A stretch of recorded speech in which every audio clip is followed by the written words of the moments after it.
Assalamualaikum warahmatullahi wabarakatuh. Bismillahirrahmanirrahim. Alhamdulillahi rabbil alamin. Assalatu wassalamu ala asrafil anbiya'i wal mursalin Sayyidina wa maulana Muhammadin wa ala alihi wa sahbihi wa barik wa sallim ajma'in. Teman-teman, saudara-saudari, rahimakumullah. Pada kesempatan di pagi hari ini, izinkanlah saya membacakan sebuah buku karangan Syekh Jalaluddin Al-Minangkabawi radhiyallahu an mengenai asal-usul Thariqah Naqsabandiyah. Berawal dari suatu ungkapan, Rasulullah Shallallahu alaihi wasallam bersabda, sebagaimana yang telah diriwayatkan oleh Imam Bukhari dari Abu Umamah radhiyallahu an yang berbunyi sebagai berikut. A'udzu billahi minasyaitonir rajim. Bismillahirrahmanirrahim.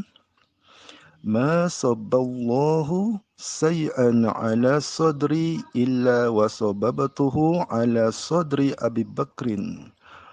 Fasakula imanu Abi Bakrin summa qala law jina imanu Abi Bakrin bi imani ahlil ardi la rohaja bihim. Dikatakan segala sesuatu yang telah ditumpahkan Allah Subhanahu wa ta'ala. Segala sesuatu yang telah ditumpahkan Allah Subhanahu wa ta'ala ke dalam dadaku, kata Rasulullah ya. Aku tumpahkan pula ke dalam dadanya Abu Bakar. Maka kuatlah imannya Abu Bakar.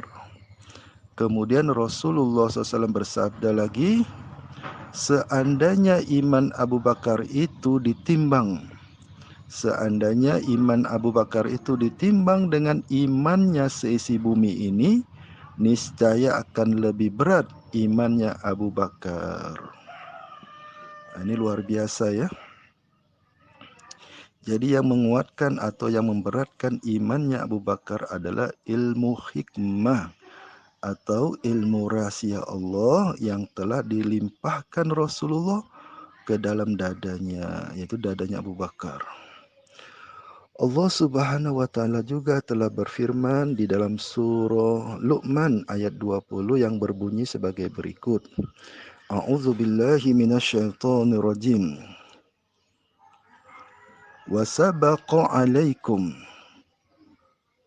ni'amahu zahiratan wa batinatan. Dan Allah menyempurnakan untukmu nikmatnya lahir dan batin. Alhamdulillah. Kita ulang ya. Dan Allah menyempurnakan nikmat untukmu lahir dan batin. Jadi lahir dan batin kita itu mengandung nikmat Allah. Jadi kalau seandainya seseorang itu banyak berbuat secara lahiriah, maka dari sisi lahiriah itu akan terasa nikmat. Ya apa sajalah yang berkaitan dengan lahiriah, makan, minum ya, berhubungan suami istri, tidur, istirahat dan sebagainya, itu kan nikmat itu ya. Nah itu secara lahiriah. Seseorang akan merasakan itu. Jadi umum sudah itu yang seperti itu. Tetapi bagi seseorang yang melatih kerohanian dengan banyak zikrullah dan solawat, melaksanakan perintah Allah Ta'ala serta menjauhi larangan-larangan Allah, dan selalu mengawasi sisi batinnya, maka dia akan mendapatkan kenikmatan batiniah yang luar biasa. Jadi antara kenikmatan lahiriah dan kenikmatan batin itu antara langit dan bumi. Perbedaannya di situ ya. Jadi seluruh raja-raja di dunia ini dengan segala bentuk kekayaannya tidak bisa menandingi nikmat batiniah yang dikaruniakan Allah kepada hamba-hamba yang dikehendakinya. Itu dia ya. Nah, juga bersabda akan baginda Rasulullah Sallallahu Alaihi Wasallam. Nah, ini penting untuk diperhatikan ya. Beliau bersabda, A'udzubillahi minasyaitonirrajim. Bismillahirrahmanirrahim.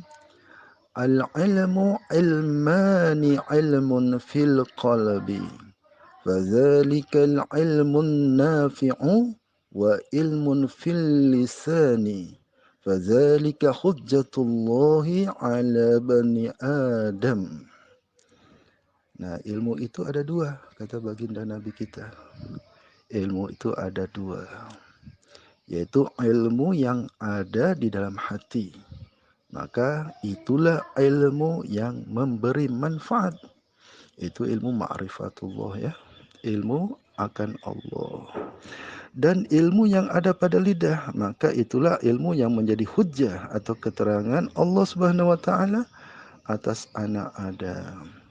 Nah, jadi ilmu yang ada di hati itu adalah ilmu yang tidak dapat, ilmu itu rasa ya, ilmu rasa.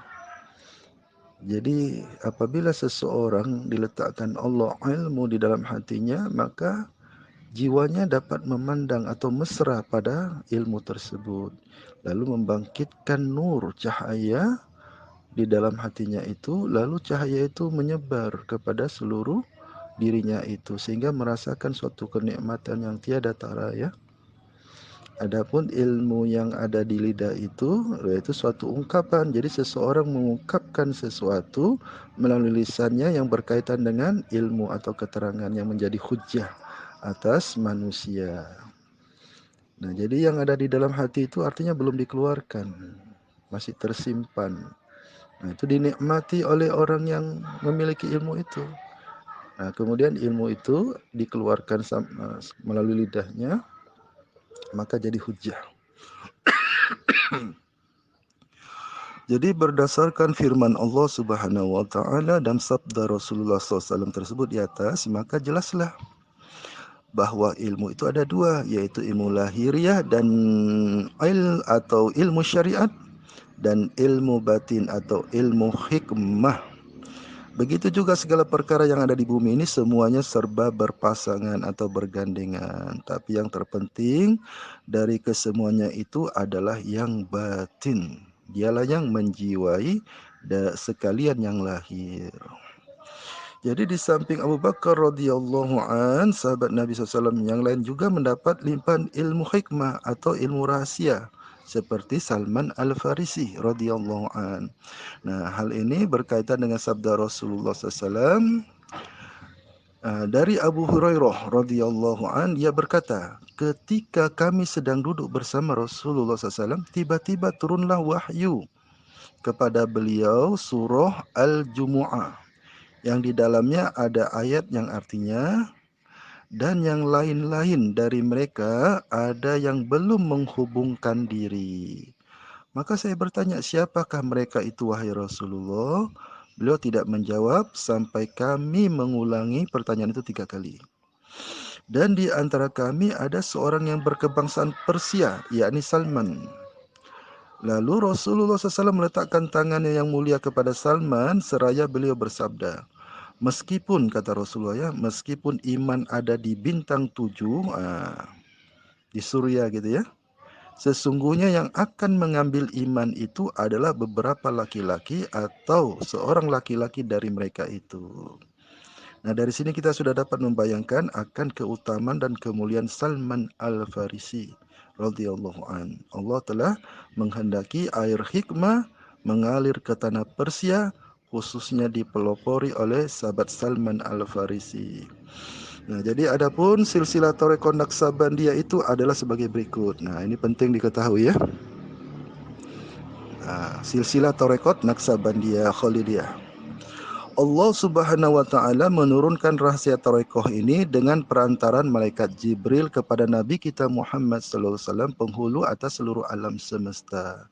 Kemudian daripada beliau turun kepada Sayyidina Abu Bakar As-Siddiq, kemudian turun kepada Salman Al-Farisi, kemudian turun kepada Qasim bin Muhammad bin Abu Bakar. Beliau adalah ahli qiraat yang terkenal lagi masyhur dan termasuk dalam golongan qiraatus sab'ah. Nah, yang kelimanya adalah Imam Ja'far Shadiq, kemudian Abu Yazid Al-Bistami, kemudian Abu Hasan Khurghani, kemudian Abu Ali Farmadi, guru daripada Imam Al-Ghazali, daripada mazhab yang empat.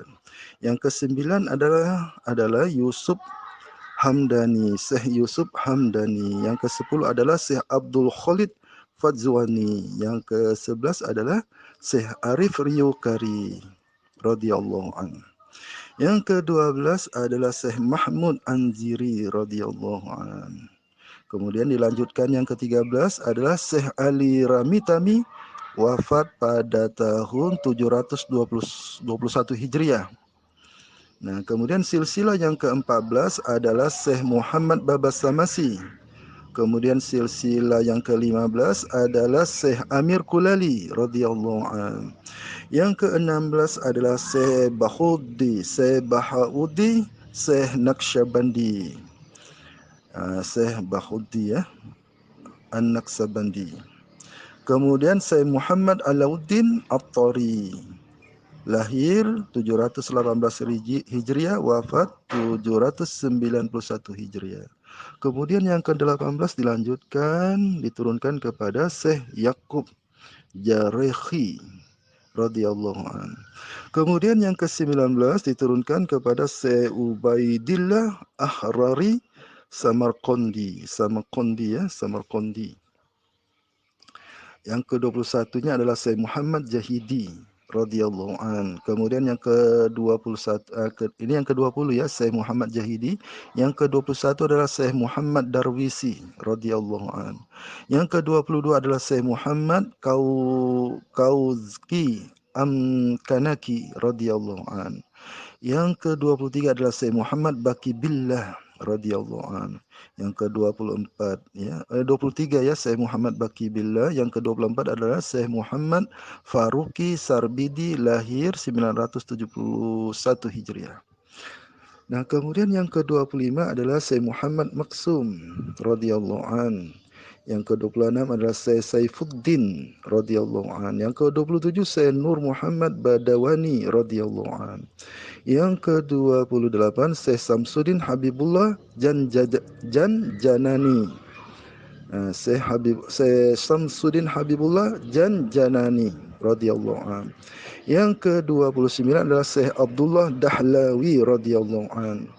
Yang ke-30 adalah Syekh Khalid Kurdi, istiqomah di Jabal Qubais, lahir 1193 Hijriah.